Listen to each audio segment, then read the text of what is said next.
सबसे पहले सोने के साथ ही शुरुआत कर लेते हैं, जहां पर अगर हम इंटरनेशनल मार्केट्स में देखें तो 3038 के आसपास भाव इंटरनेशनल मार्केट में कारोबार कर रहा है। घरेलू बाजार में भी तेजी हमने आते हुए देखी है। 87,900 ऑलमोस्ट 88,000 के आसपास वापस प्राइसेस आते हुए दिखाई दिए हैं। यूएस में जो 25% ऑटो टैरिफ्स लगे हैं, उसके बाद अब जो अप्रैल 2 पर नजरें बनी हुई हैं और एंटिसिपेट ये किया जा रहा है कि शायद रेसिप्रोकल टैरिफ्स आ सकते हैं वर्ल्ड की लार्जेस्ट इकोनॉमी की तरफ से। और 25% टैरिफ की तो बात डोनाल्ड ट्रंप ने की है, फिर चाहे वो इंपोर्टेड कार्स हो, लाइट ट्रक्स ही क्यों ना हो, और ये नेक्स्ट वीक से ही उन्होंने लागू करने की बात कही है। अब कहीं ना कहीं जो इन्वेस्टर्स हैं उनके मन में ये है कि शायद अप्रैल 2 से जो रेसिप्रोकल टैरिफ्स हैं वो इफेक्ट में आते हुए दिखाई देंगे, जिससे इन्फ्लेशन बढ़ते हुए दिखाई दे सकते हैं, इकोनॉमिक ग्रोथ स्लो डाउन हो सकती है और ट्रेड टेंशंस हाइटन हो सकती हैं। और इन सब डेवलपमेंट्स के बीच में एक सेफ हेवन के तौर पर वापस सोने में इंटरेस्ट आते हुए दिखाई दिया है। राजीव जी नमस्कार, कैसे देखते हैं आप इन तमाम डेवलपमेंट्स को? सबसे पहले अप्रैल 2 पर तो नजरें बनी हुई हैं ही, लेकिन कहीं ना कहीं जो सेफ हेवन बाइंग हम गोल्ड में इमर्ज होती हुई देख रहे हैं, लगता है आपको कि फिलहाल तो सस्टेन होती हुई दिख रही है?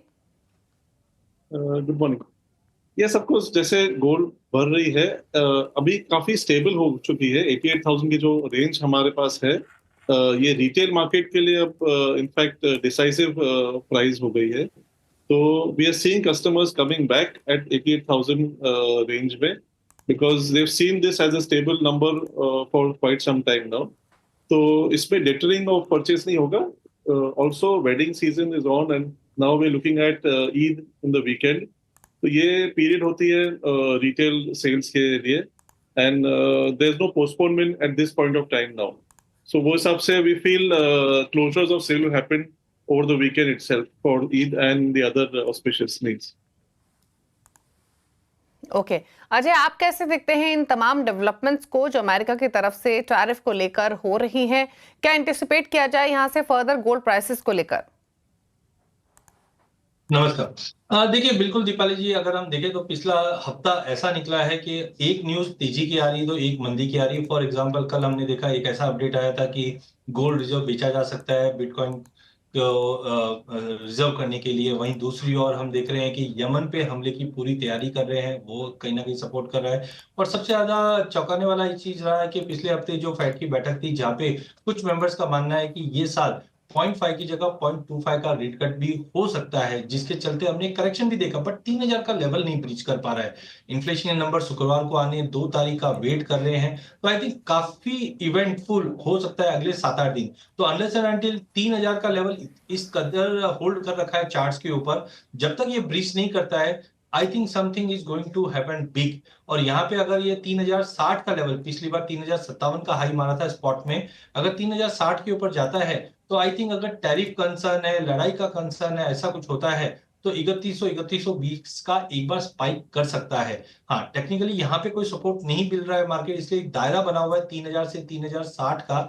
जब तक ये दायरा ब्रीच नहीं करता है मार्केट, हो सकता है कल के इन्फ्लेशन नंबर का वेट कर रहा है, हो सकता है 2 तारीख का वेट कर रहा है, बट अनलेस अनटिल 3,000 का लेवल इंटरनेशनल में ब्रीच नहीं करता है, बी रेडी के 3,060 के ऊपर 3100 से 3120 का स्पाइक करता हुआ दिखाई दे सकता है। ओके अच्छा राजीव जी, एक चीज बताइए, जैसे आपने कहा कि अब इस लेवल पर वापस से इंटरेस्ट आते हुए दिखाई दे रहा है बाइंग का। अगर हम फिजिकल मार्केट की बात करें तो डिमांड कैसी है फिलहाल, और इन्वेस्टमेंट डिमांड किस तरीके से पैन आउट होते हुए दिखाई दे रही है? जैसे मैंने कहा कि 88,000 का एक रेंज है जो रिटेल एंड इन्वेस्टर्स के लिए काफी लुक्रेटिव दिखाई दे रहा है।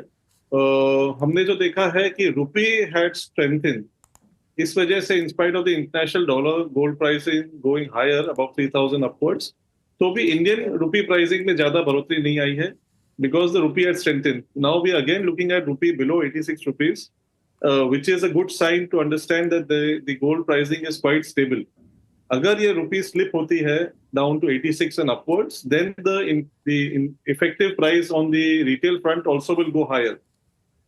As of today, we feel there's a robust demand, especially because we got Eid coming ahead and the wedding season closing up. So इसमें जो पोस्टपोनमेंट ऑफ परचेज होती है वो नहीं होगी। आगे जाके हम ये देख रहे हैं कि अक्षय तृतीया की बाइंग जो ट्रेड पॉइंट ऑफ व्यू से होती है वो शुरू हो चुकी है, and developments on product development is already started. तो ये 2 पॉइंट्स है जो हम देखते हैं कि consumer demand and the trade demand both will take up the subject for this period of time from March end to April onwards. Okay अच्छा, एक क्विकली अजय, आपका भी व्यू, अगर हम यहाँ से नई इन्वेस्टमेंट की बात करें तो आपकी तरफ से सजेशन क्या रहेगा? क्या आउटलुक यहाँ से, क्योंकि साल की शुरुआत से लेकर अब तक ही जिस तरीके की तेजी बनी है, वापस प्राइसेस थोड़ा हल्के हुए, कंसोलिडेट हुए, अब यहाँ से एक ब्रॉडर आउटलुक क्या बनते हुए दिखाई दे रहा है? सजेशंस इन्वेस्टर्स के लिए क्या रहेगा? देखिए दीपाली जी, अभी भी अगर कोई भी फैक्टर देखे तो कोई गिरावट वाला ऐसा बड़ा फैक्टर नहीं है। एक हम बोल सकते हैं मानस ऐसा बना हुआ है कि नवंबर में जो गिरावट आई थी $2840 से अब हम ऑलमोस्ट 3040 के करीब है, तो इतनी बड़ी रैली के बाद एक प्रॉफिट बुकिंग बनना चाहिए। बट अभी भी हम देखते हैं जैसे बैंक ऑफ अमेरिका की भी रिपोर्ट है, बाकी के उन्होंने भी अपने टारगेट्स रिवाइज किए हैं जो 3200-3300 के करीब जाते हुए दिखाई दे रहे हैं। तो आई थिंक जिनको फिजिकली, क्योंकि गोल्ड हम एक सेंटिमेंटल वैल्यू के साथ अटैच करते हैं इंडिया में, तो आई थिंक जिनको भी गोल्ड लेना है उनको पीस मैनर में लेना है। जैसे हम इक्विटी में एसआईपी करते हैं, वैसे गोल्ड के लिए हम जीआईपी, गोल्ड इन्वेस्टमेंट प्लान बना के आप करेंगे और अगले 6 महीने का व्यू लेकर अगर आप धीरे धीरे करके बाय करेंगे तो आई थिंक रेंज वॉलिटिलिटी के साथ रहेगा। बट अभी भी स्कोप है कि हम ये ईयर एंड तक 92,000 का लेवल आराम से क्रॉस कर पाए। ओके, चलिए, शुक्रिया राजीव जी आने के लिए और गोल्ड प्राइसेस पर अपने कमेंट करने के लिए। फिलहाल प्राइसेस 88,000 के आसपास कारोबार करते हुए दिखाई दे रहे हैं, लेकिन आगे बढ़ेंगे और बात करेंगे